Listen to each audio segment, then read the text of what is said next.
Hello, everyone. I'm Eric Bolling, along with Kimberly Guilfoyle, Juan Williams, Dana Perino, and Greg Gutfeld. It's 5 o'clock in New York City, and this is The Five.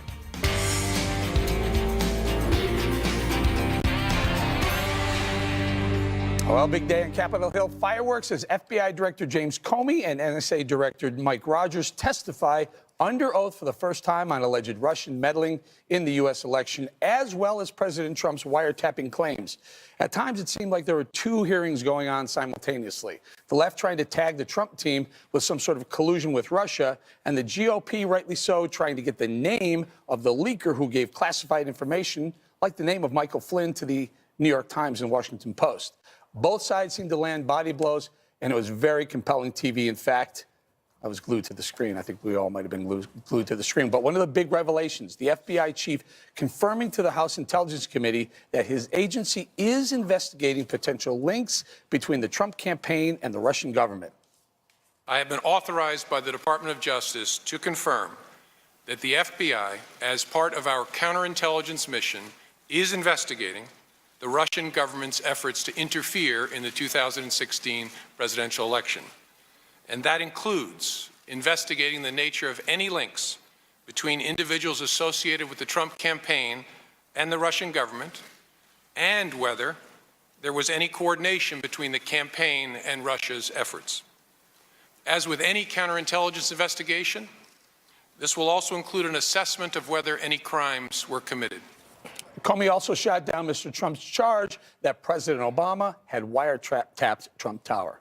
With respect to the president's tweets about alleged wiretapping directed at him by the prior administration, I have no information that supports those tweets, and we have looked carefully inside the FBI. The Department of Justice has asked me to share with you that the answer is the same for the Department of Justice and all its components. And the White House responded to that. He said that there is no information to support the allegations that the president made against President Obama at this time. So is the president prepared to withdraw that accusation and apologize to the president? No, we started a hearing. It's still ongoing. And then, as Chairman Nunes mentioned, this is one in a series of hearings that will be happening. I think there's a lot of areas that still need to be covered. There's a lot of information that still needs to be discussed. Yeah, and KG, just about 2 minutes prior to the show going live, John Roberts sent this email out. This is apparently a statement from Paul Manafort directly. It says, quote, "I had no role or involvement in the cyber attack on the DNC or the subsequent release of information gained from the attack, and I've never spoken with any Russian government officials or anyone who claimed to have been involved in the attack. The suggestion that I ever worked in concert with anyone to release hacked emails or sought to undermine the interests of the United States is false." He goes on to say very quickly, despite the constant scrutiny and innuendo, there are no facts or evidence supporting these allegations, nor will there be. I'm disappointed that anyone would give credence to the allegations made by individuals with political involvement in a blatant attempt to discredit me and the legitimacy of the election of Donald Trump. Yeah, so this is pretty much in keeping with what we've been hearing coming out of the Oval, out of the White House, saying that the mainstream media and obviously the DNC before the election was held was trying to discredit President Trump, trying to continue to discredit him, and then suggesting that people that were advisors to him, and then also people that worked on his campaign had some kind of collusion with Russia to make sure that the DNC and the candidacy of Hillary Clinton was undermined at the expense, and then, of course, promoting and putting forward Donald Trump as the candidate and ultimately the president. So far, we've seen absolutely no evidence to support those claims, despite the fact that they had this ongoing investigation. I think it's smart of Paul Manafort to release a statement to very much be on the offense and say, here's what I'm doing, here's what they've accused me of, and put out a clear statement of fact to try to quiet the storm down. Dana, like I said in that intro, it seemed like there were two hearings going on at once. The left doing very well. They're attacking, these allegations of wiretaps and the collusion that, for the first time ever, we heard James Comey say, yes, there's an ongoing investigation of the ties between the Trump campaign, Trump administration, and Russia.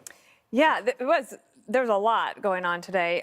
One is that, but I believe that James Comey, the FBI director, they actually didn't say the name Paul Manafort. That actually didn't come up until the White House press secretary's briefing today, when he described former hangers-on who didn't really have a lot of influence. Like that. So, and I sort of see Paul Manafort. He's responding to the FBI, but I think also he's responding to the fact that the White House press secretary is the one who brought his name up. I think that they could have diffused the bomb a couple of different ways today. So, meaning the bombshell. One, I think that when you find out that there's no wiretapping evidence, that one of the things you could say was, I am so glad that no one was wiretapping me. Now we can move on and focus on other things. Instead, they said that there's no evidence of the collusion between Russia and the Trump campaign. They said that should be put to bed, that there's no evidence, moving on. But that at the same time, the wiretapping claim, of which they say there is no evidence, that should continue to be investigated. So just ensuring that this story will continue to move on. The other thing the White House could have said, and I think that they probably will going into tomorrow's papers, is that the FBI director also confirmed again that there was no Russian actual impact on the electoral outcome. And the third thing I think they could have said was, if the FBI says that they're investigating, I encourage anybody who worked on my campaign to fully cooperate. And we are moving on, focusing on other things. Greg, how is it possible? And Trey Gowdy's question was phenomenal. It was pointed. He went right at James Comey. And he was trying to get at who leaked the information about Michael Flynn to the Washington Post and New York Times. And Comey kept saying, and Rogers kept saying, we can't tell you. We're not allowed to tell you. But how is it possible that Flynn was being investigated, yet there was no surveillance of Trump Tower? I don't know. That's an excellent question, and that's why they're having an investigation. What you're seeing are you're seeing two sides with glaring clarity. One believes in talking about the collusion. The other one about the leaks. The leaks. It's a mirror battle. It's a mirror battle. And in my view, they cancel each other out. When I'm watching this, I'm just watching. It was like, to me, it was like watching a really dull ping pong game. And the thing is, what I don't understand is, you could, Schiff was arguing that if there's a change in relations with Russia, that is proof. But if you look, you could say the exact opposite. You could say if there's no change, there's proof, because that's to hide the fact that, like, if you just did a dirty deal, are you then going to just immediately change your behavior? So if you can argue that a change in behavior or not a change in behavior is proof, then you really don't have an argument, because it can go either way. And remember, if you are colluding with a foreign government, would you actually brag about it? I mean, that's kind of genius. Well, I mean, that would be like walking into TSA and bragging about having contraband. You don't do that unless you are so brilliant. Trump is so brilliant that he knew that while he was having, Russia help him win an election, he was boasting about it. But remember, I do think one of the key words that the FBI director said was that you can be a part of an investigation.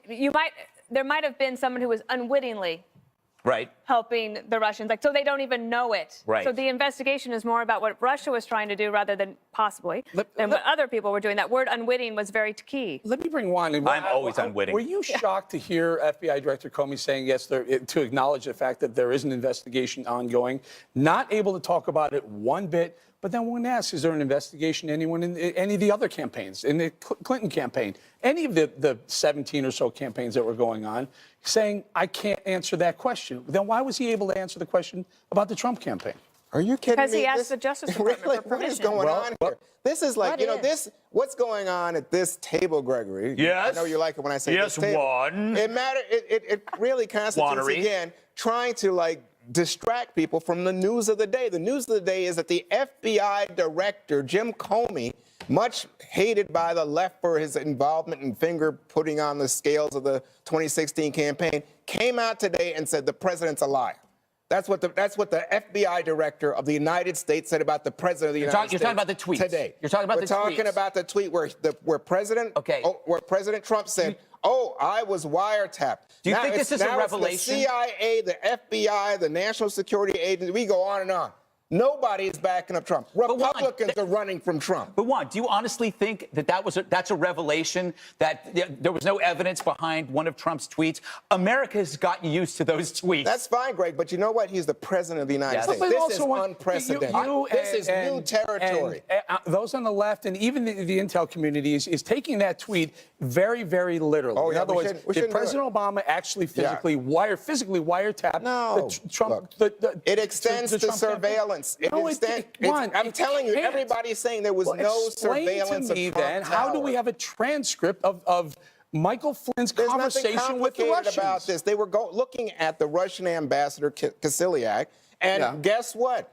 He was talking to Michael Flynn. Where? And I don't know where, Well, but that doesn't matter. Some of it had to be at Trump Tower. No, it doesn't. Oh, come on. Of course not. You're just looking for an excuse. You're trying to really excuse not. Donald Trump. Listen, really here's not. the other thing that came out today. You're talking about Roger Stone, Paul Manafort, Carter Page, Mike Flynn, Jeff Sessions, Jared Kushner. How many people in the Trump circle do you have to have dealing with the Russians before you say, you know, I'm a Republican, but I think something's wrong here? Did you hear the question? I can't remember who asked the question. It was very poignant. It said, how long have the Russians been trying to influence American elections? He asked both of them, both the NSA director and the FBI director, and both of them turned and said, for decades. Yeah, but so they it's been going on, as Dana aptly points out. Even though they've tried to, they didn't interfere. They didn't change the outcome of anything. They certainly did change Because they the didn't outcome. have an unwitting player to help them. I mean, maybe that is one of the reasons. And Maybe it's a I don't ghost of know Ted Kennedy.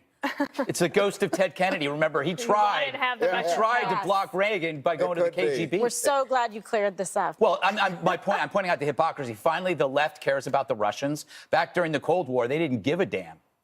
And back when Romney Yeah. was running. Yes, that is I think true. thought he was everybody hysterical. didn't like the Russians, you know. No. World If you War remember II the wasn't left- divided so, Juan, between the left Republicans loves and USSR. Democrats. So if for whatever triggered this investigation of Flynn was at contact with the Russians, and it's been going on for decades, I got to assume that other campaigns were involved with the Russians. And why didn't that trigger some sort of investigation into where Bill Clinton was? He was all over the world talking to people who, frankly, aren't our friends. Where's the investigation of the Clinton campaign? Maybe it's off in the weeds with you because you are lost on this story. You are trying to divert America's attention from the news of the day and from the reality of what's going on. With the Bowling, Russians you're a any worse subversive element. than dealing with some Middle Eastern countries that absolutely hate us? How is that possible? Where he gave speeches. He was making money giving speeches to these countries. He was dealing with...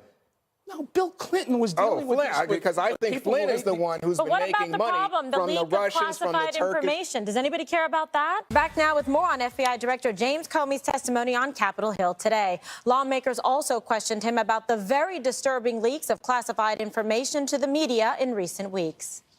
I do think in the last 6 weeks, couple of months, there's been at least apparently a lot of conversation about classified matters that's ending up in the media. Now, a lot of it is just dead wrong, which is one of the challenges because we don't correct it. But it does strike me there's been a lot of people talking, or at least reporters saying people are talking to them in ways that have struck me as unusually active. So I think this is one of the important highlights of what we have discovered today in terms of the news and the media, and we'll see who else picks up on it in terms of the mainstream media, because to me, Dana, this is significant that there's basically confirmation of leaks, of information that was released, which is very disturbing, even going forward. Well, so leaks are not legal. So if you have a clearance, you sign an oath, you swear that you're not going to do it. And leaks can lead to very serious things, like a special prosecutor where they went after Karl Rove for years for something that had nothing related, but he didn't even leak the name.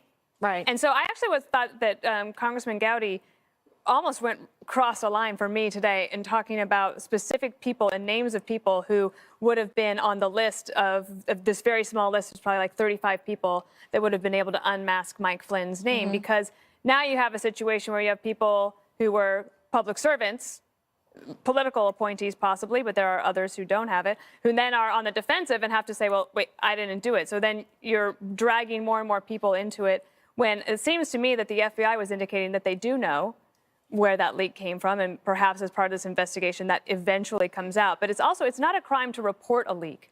Leaks, they got to figure out how to stop the leaks there, but if the leak comes to you, it's not a crime to report it. It's interesting and important that the point you brought up, because Trey Gowdy has an obligation to ask the questions and have the transparency, but at the same time with an eye towards national security and not revealing information that should remain classified or confidential. Not an easy hearing to have. Very difficult to thread that needle. Okay, so Eric, what did you make of this, revelation, the confirmation of what we had been discussing in terms of the leaks? So I found that the most compelling part. I think Trey Gowdy, Dana points out, he got to somewhere around 20 people who have the clearance to, as Dana correctly calls it unmasked. In other words, naming the person who's part of the investigation. And it's a U.S. person. It doesn't have to be a person. It can be an entity. But the point is this. It's not illegal to talk about a leak. It's illegal to, in fact, leak. And the law has been broken. And I think if you listen to the testimony, you realize that one of the people who had clearance, who had access to that, to unmask this FISA court warrant and the information, has broken the law. And that's, and God was very smart to point out, that's punishable by up to 10 years in prison. I mean, that's a serious felony violation. Serious. So he named a couple of people, Clapper Brennan, Susan Rice Rhodes, and whatnot.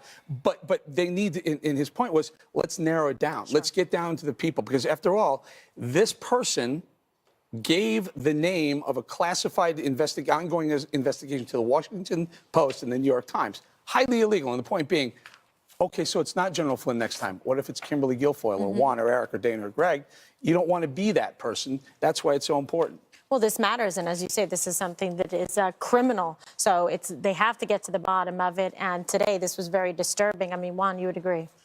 Yeah, well, so to me, I mean, leaks are, I mean, I think, you know, you want to, in fact, from my perspective, encourage leaks for reporters. But the thing that's troubling here, to really come to Eric's point, is I think you feel that because Mike Flynn's name was revealed, that was somehow damaging. It was illegal, too. Well, there's no argument about the law, but I'm saying I think leaks are a reality, not only in Washington, but in the mayor's office here, in the State House here, everywhere. But to my mind, the difference here is the volume of leaks that we heard discussed at the meeting. And the reason for that, Eric, let me suggest to you, is that Mike Flynn was the national security advisor, and he was talking to the Russian ambassador and lying about it. And then you have two of the people that were named today, Sally Yates, who was the acting attorney general, and Loretta Lynch, who was the attorney general. They are identified now as potentially having leaked, put on the defense of their reputation smeared. But remember, you had the national security advisor, the president of the United States, who not only was dealing with the Russians and lying about it. Speculating on what the finding of this investigation is, Juan. What's speculation All right, let me get Greg in. That's no speculation. Greg. I love the fact that we believe that leaking is a big deal, because I felt that way about Snowden and about Bradley Manning, whose leaks were actually worse than this because they leaked 1.7 million documents without even reading them. They didn't even know what was in it. So I'm all for punishing leakers. I think it's bad, but we got to be consistent. And we also have to remember that right now we're looking at mirror outrage right now. As we sit here and say that this is a big deal and compelling, we're dismissing the other side, which is the Russian investigation, and they're doing the same thing to us. Can I be consistent, though? I agree with you. I was the one who said I think Snowden is a whistleblower, and because the NSA was breaking the law, they're unconstitutional. What they were doing was wrong. Yeah, I also agree that being consistent is if Michael Flynn was breaking the law, he should be punished accordingly for it. But we don't have that. My point to Juan was that's not been judged yet. This is an ongoing investigation. No. Mike Flynn has said he had to register as a foreign agent for taking money from the Turkish government, and we know that he was being paid. Rules or laws. All right. You can't be the national security advisor and not reveal that you took money from a foreign government. Right. Dana, final thought? Well, this is not going to end anytime soon. So you had the president just a couple of days ago say that he believes that more information will come out in the next 2 weeks. Reporters are not going to stop on this. And meanwhile, the nation's very important business, it can sort of go on. So you have the president doing a rally tonight in Kentucky to rally for the American Health Care Act. Yep. He's going to the Capitol Hill tomorrow to put his shoulder behind it and push on that. There will be a vote on Thursday. Gets little attention while you have this going on, and feeding it is not advisable, I would think. The winner is always going to be Putin. He's the winner in this. It's all about fomenting chaos. That's his yoga. It's not about Trump winning. It's not about its appearance that our institutions are failing because his country is failing. That's what this is, a wonderful gift to Interesting. Putin. Sort of like you're Putin-esque. Can I say one last thing, though, about that in terms of institutions? Yeah. I do think that this says something about the Trump administration and the independence of the Justice Department, because FBI Director Comey had to ask permission from the Attorney General to be able to reveal what he did today. It was not Yes. flattering to the Trump administration, and Sessions said yes. So I think that anyone who is a detractor of Attorney General Sessions and worried about his independence should be able to sleep well at night, because that is not a problem. Because he authorizes transparency. There you go. Supreme Court justice who mirrored the late Justice Antonin Scalia. Today, the Senate Judiciary Committee kicked off the process to confirm Judge Neil Gorsuch to the High Court. The judge delivered his opening statement before submitting to what will surely be a grueling few rounds of questioning. Justice Scalia was a mentor, too. He reminded us that words matter, that the judge's job is to follow the words that are in the law, not replace them with those that aren't. Mr. Chairman, these days we sometimes hear judges cynically described as politicians in robes, seeking to enforce their own politics rather than striving to apply the law impartially. But if I thought that were true, I'd hang up the robe. The truth is, I just don't think that's what a life in the law is about. Democrats have vowed to block Gorsuch, and today it seemed like they have no plans to back down. I am concerned when I hear that Judge Gorsuch is an originalist and a strict constructionist. I do not know of any other Supreme Court nominee who is selected by interest groups rather than by a president in consultation with the Senate as required by the Constitution. Cases like Trans Am trucking, it was so cold, it was 14 degrees below. Not as cold as your dissent, Judge Gorsuch, which argued that his firing was lawful. Judge Gorsuch, having reviewed your decisions and your writings, I have concerns. But if past is truly prologue, then I fear that confirming you would guarantee more of the same.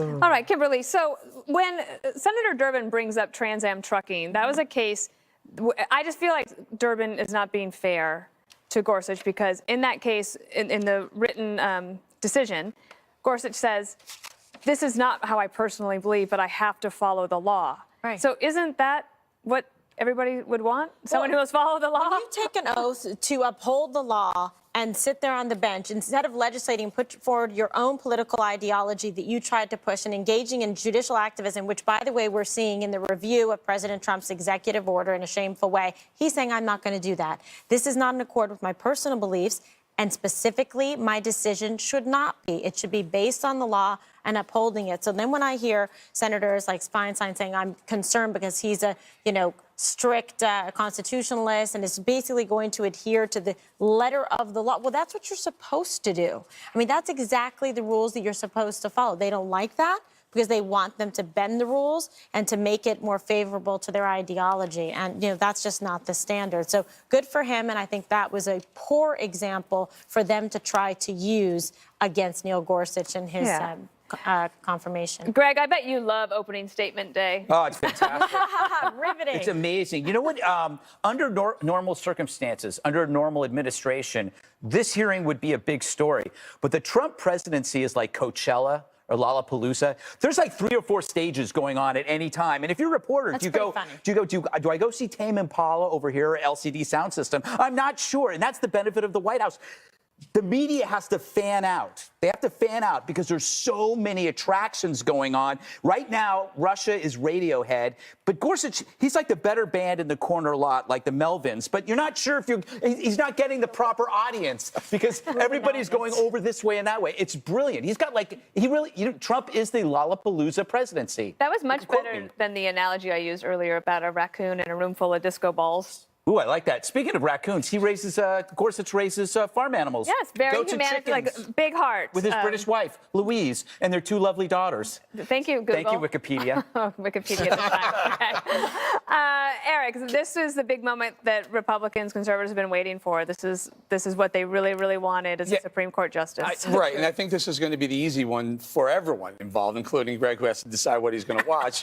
Meanwhile, today you're 100% right. You had the James Comey hearing going on front and center. That was getting top billing. That's Radiohead. And then Spicer was over here in a little box, and people kept going back and forth to Spicer. Meanwhile, poor Gorsuch has his first day, and no one's watching Gorsuch today. Yes. But you're right, it would have been a big story. But you would get a better seat at the Gorsuch today. Yes, yeah, you're front row instead of the nosebleeds. No, versus Spice Girls. But once John Elway came out and said, I'm all in favor of Gorsuch, I think it was, hey, look, here's the bottom line. This isn't going to be the big fight. The big fight's the next one, whether it's replacing Bader Ginsburg or Kennedy or someone else.